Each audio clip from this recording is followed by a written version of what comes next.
fellas, like this was what Triple H was supposed to do at Money in the Bank. We had Jacob freaking Fatu in the building, and we felt that he was in the building this time. He was flying everywhere. He was looking cool as hell. Well, in Money in the Bank, we're saying like, what is this? He can't even outshine Solo. Like, I don't know what's going on. Why did they treat that show as a house show? I'm not entirely sure.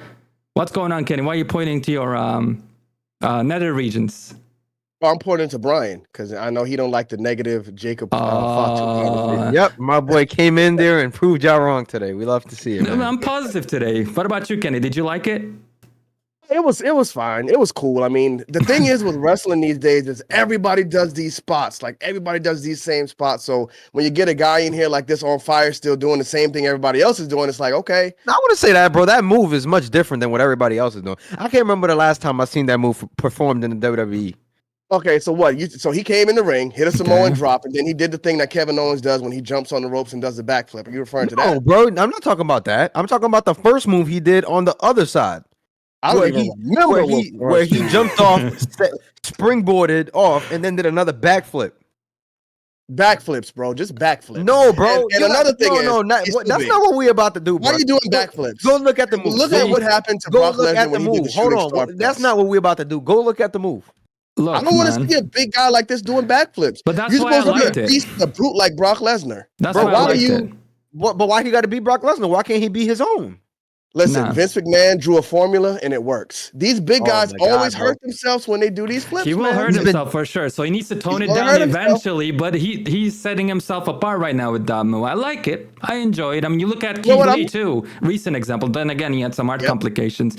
But Keith Lee was way too big though. That who Kenny should be talking about. He's too big, bro. Jacob Fatu is like 6'2", but he's lean. Keith Lee is like 6'8", bro, and just big as hell doing flips. He's injured because he keeps doing these flipping stuff. Like when these big guys do these big flips and stuff, they mess up. Look at Top Dollar. Yikes. Or they get injured, man. The athleticism level between Top Dollar and Jacob Fatu is like you can't compare that, bro. Or something like that. But here's the poster of SummerSlam. There it is. The bloodline pulling out of McDonald's. Wait, at McDonald's? There it is. How do you fellas feel about this? Is this good? Oh, dog, you know what is going on? They're trying. They're trying to build these new stars. Obviously, they believe in Solo Sikoa. He's a young man, and I think they feel like they're going to get him there. They're behind him much like they were behind Umaga, but Umaga never won the big one, so I think that's important to note. I like it. You know, I like them putting them as the face of the poster instead of just using Cody Rhodes again or Bianca Belair. They believe in this bloodline, and they're going to push them. And whether we like it or not, I do respect that. I do too. They feel like, they're trying to build up new talent, young talent, like in the form of Damian Priest too. We don't like he keeps winning, but at least he's staying as the world champion right now. And that young bro, he older than Cody. You're right. You're actually right. Right. Yeah. The same thing is happening with the bloodline though. Like they're building up the bloodline too. Like a lot of people, myself included, I don't like Solo Sikoa right now, but I think maybe by force each week, and if he doesn't screw up his segments, I feel like me and a lot of people will at least accept him in this role. Even though we don't like it, we might be able to respect him. But man, I don't know, man. Solo versus Cody at SummerSlam is not what I care about. Brutal, but I think it will be the highlight of the night once Roman comes out. I'm not looking forward to the match. I'll be honest. Crazy. So, do y'all think there's a possibility that Solo takes this belt from Cody Rhodes? Not at all. I think Roman won't let him win. What I think they can do is make Solo look very, very strong, like dominant, and have the bloodline like keep interrupting while the ref and do ref bumps and all that, like traditional bloodline match way. Almost have Cody lose and Roman Reigns music hits. And Roman kind of saves Cody from losing in the process, not intentionally, right? Okay. But by him coming out. Cody doesn't take another pin, right? I don't think he's gonna make the point of, bro, you ain't winning this title. Because remember, the beef is with him and Solo. No, because if Solo's supposed to be the Solo's not ready. Table, Solo's not ready. What better way to make this match mean so much more than to put the belt on him and have him go up against Roman Reigns? Like I would literally boycott WWE, bro. That guy's not ready. Jacob Fatu is better than Solo. That's fine. Look, I just don't know if he's the guy. you American fans, you really like Cody Rhodes just because he has the American flag on there. He has you fooled. He has you by the cojones by doing some propaganda. But yeah, Brian is right. Even though I don't agree with the reasons why people like Cody Rhodes, he's right. If he loses at SummerSlam for whatever reason, I don't even care. Especially after losing at Money in the Bank to Solo.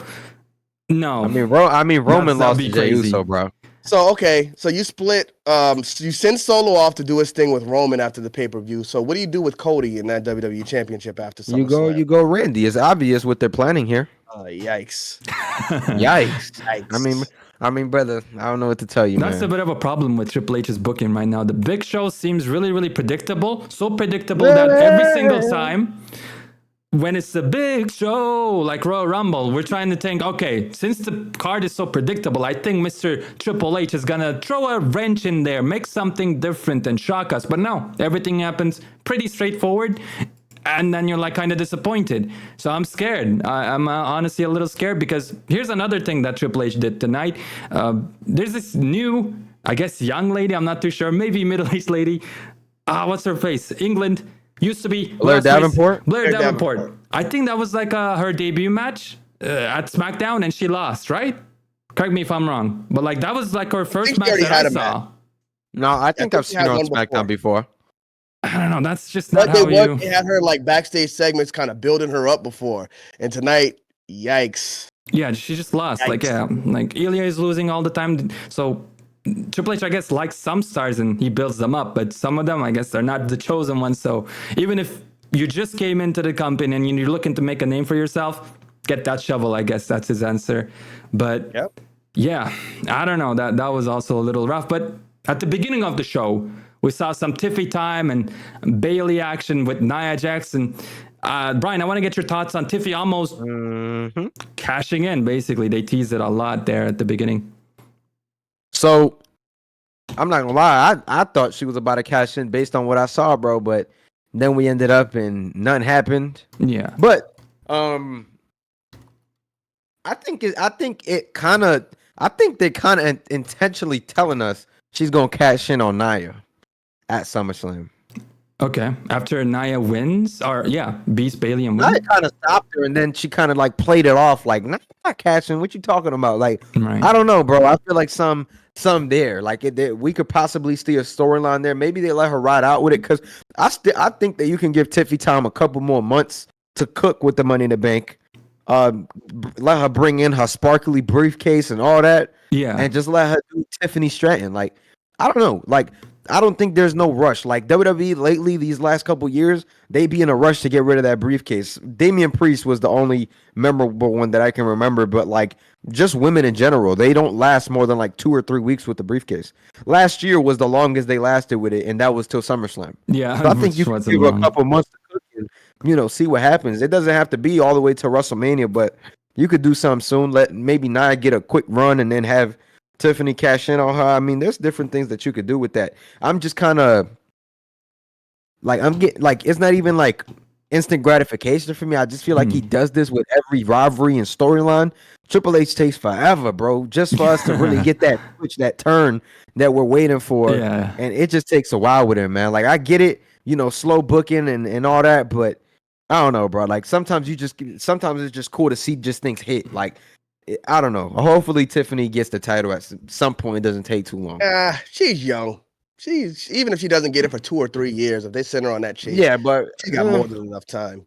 But then again, bro, I feel like the briefcase loses more importance every time they keep losing. Exactly. Like if Tiffany cashed in tonight, I would just say, okay, just forget about the Money in the Bank. Maybe put it at WrestleMania, but trash the pay-per-view because you just killed it for the second year in a row. Like we immediately lose the briefcase, and it's weird. Like Triple H says a lot that good things happen to the people who wait, and then you have like Drew McIntyre and CM Punk cash in right after the match happened. Like what? It either pick this side or pick this side. Triple H, be consistent.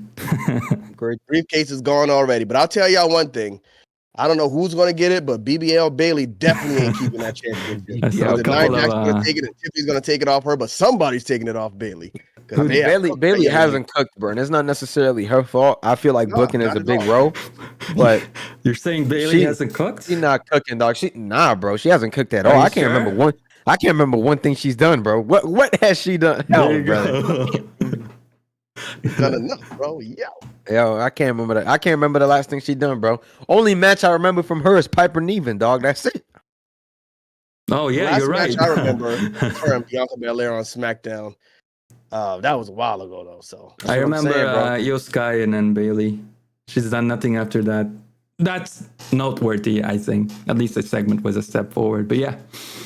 Amen.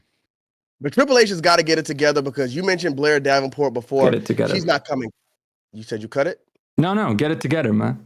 Cut it. But yeah, Blair Davenport not coming close to a Jamie Hayter, who is one of her biggest friends. So that was interesting. Like that was a weird booking decision overall. What are you gonna do with Naomi now? You're gonna make her the champion? Naomi's been getting dropped too. Now they're giving her some wins. So I don't know if there's a plan for Naomi or what. But I guess. Unless they just want to make her look strong to stand there with Jade Cargill and Bianca Belair. So I don't know. Yeah, that's the benefit of being the part of the bloodline.